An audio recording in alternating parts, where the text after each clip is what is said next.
Hello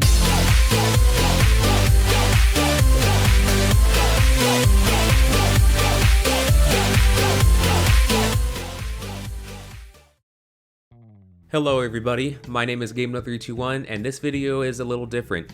Now I can be a little biased about this subject, so please bear with me. You see, I've been a brony for a long time and I still consider myself one. Back in 2013 at the age of 18, a friend of mine to this day showed me a funny animation someone made of My Little Pony, and it was pretty funny. I was curious about the other videos similar to this, and I found a whole assortment of cringy yet funny videos, mostly memes. Eventually, I convinced myself to watch the show, to, give it a chance. Initially, I thought I was going crazy for even attempting to watch the show. It just felt weird being 18 at the time, knowingly attempting to watch a show with colorful cartoon ponies. Now at the time of this happening, MLP Season 4 was just starting. But being as curious as I am, I went ahead and binge watched MLP Season 1 and 2, just to understand what the story is about, especially with Season 1 getting 4 million views per episode. I'ma go ahead and say this, I skipped the intro 90% of the time, just putting that out there. The first 2 seasons, while eye-rollingly stereotypical sometimes, consisted of a student pony being told to make friends and learn the importance of friendship.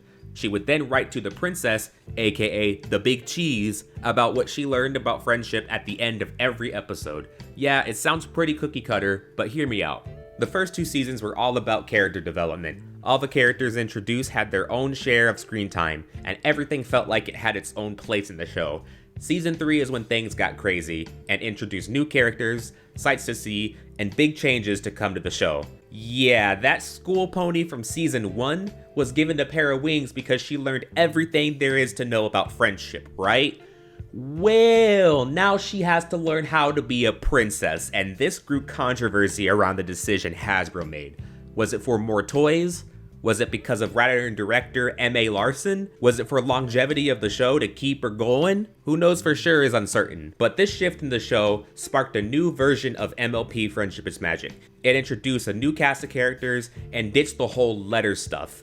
Many can argue that the first 3 seasons of MLP were the golden years, however some may seem to disagree. Roughly around Season 3 of the show, Hasbro Studios began a new series called MLP Equestria Girls, basically human versions of ponies, which over time got better, including several shorts on their YouTube channel. At first, I was skeptical about this new series, but it managed to grow on me. I enjoy Equestria Girls just as much as the original show, not to mention the MLP movie. Hasbro Studios was putting in work, all to help promote their toy line. Season 4 of MLP was about Princess Twilight learning the ropes of being a princess, and struggling to find her purpose in the Season 4 finale, which was, by the way, probably the best in my opinion. It was just a big giant battle between Super Twilight and the almighty T-Rex. Not every season finale was like this, but this one alone shows how Hasbro is self-aware of its audience being adult men, and made something a little more action-packed. You can see the fan service being provided in each following episode, with countless references, being reminded of the importance of friendship, and awesome season finales from there on out. Anyway, if you watched this far into the video and you still don't know what a brony is, we'll get to that shortly. My Little Pony Friendship is Magic is the 4th generation of the TV show, mostly to promote the toy line that started back in the 1990s. Back then, My Little Pony was just a stereotypical show for little girls, and it needed change. Fast forward to a new generation, Lauren Faust took on the task of creating the show My Little Pony Friendship is Magic, which first aired in 2010 on the Hub Network, now being aired on Discovery Family as of October 13th, 2014. Lauren Faust, the creator of the show My Little Pony Friendship is Magic, wanted to change the way girl shows were presented. She had a vision for a family adventure show. Though Hasbro saw it as a way to market their toys, she later left the show roughly after Season 1. To this day, her name is mentioned in the credits of every episode there on out.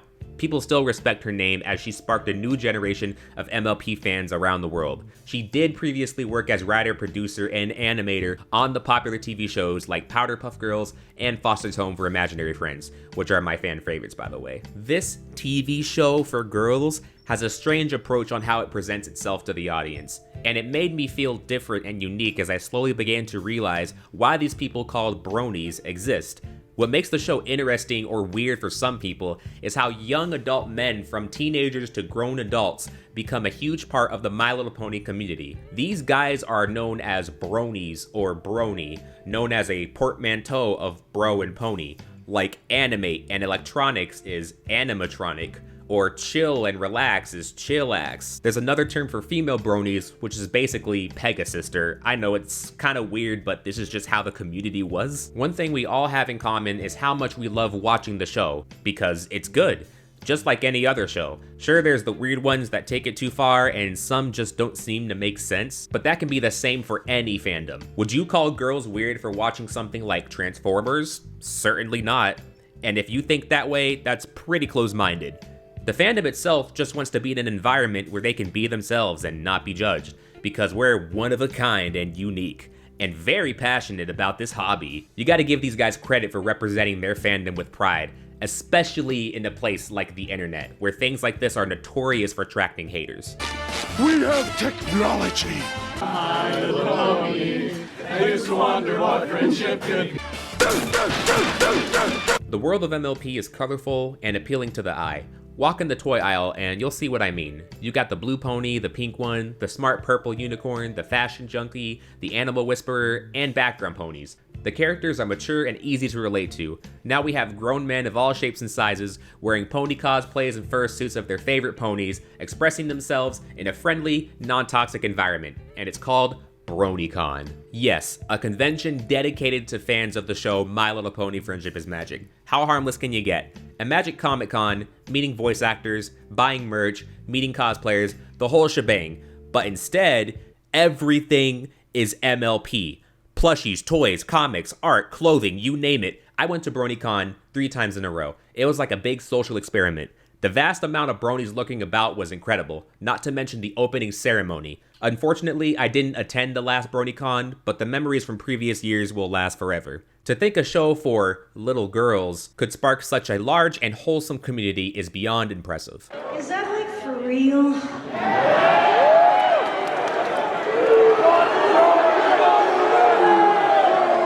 What do you think? Should I give her a go? Because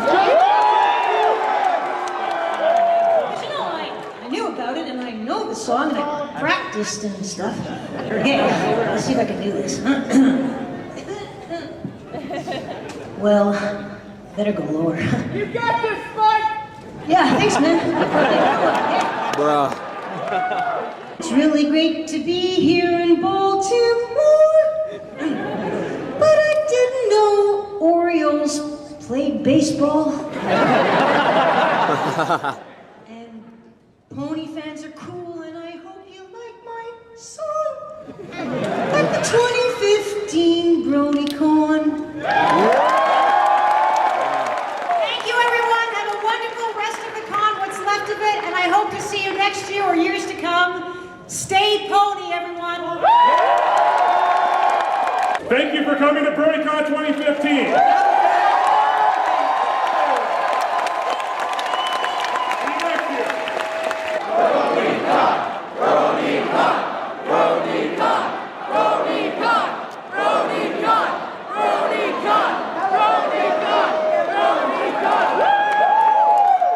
The year is 2019, and My Little Pony Friendship is Magic has come to an end with Season 9. Most of the fandom is depleted and converted to being fans of anime, or furries.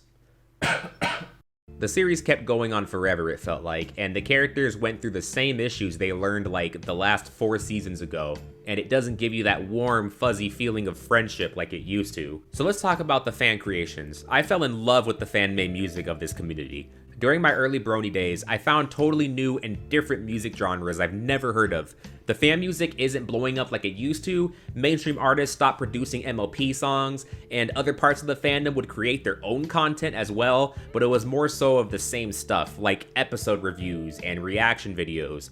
Personally, I think this is fine to an extent, but too much of the same thing can get boring and MLP needs a shift. This is the 4th generation after all. What else can MLP do? We'll just have to wait and see. Now, to answer the question of, is the MLP fandom really ending? The answer is up to you. Personally, I think the fandom is self-aware of this and knows the numbers are shrinking.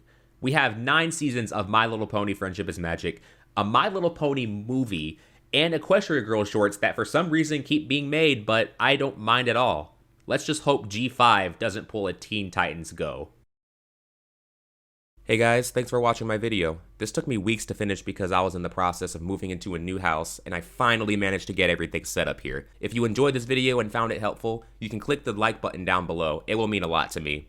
Also, if you're new here, maybe click subscribe. I will be doing more videos like this in the future. Now with all that being said, I hope you all have a very awesome day. Peace out. Yeah, after this one.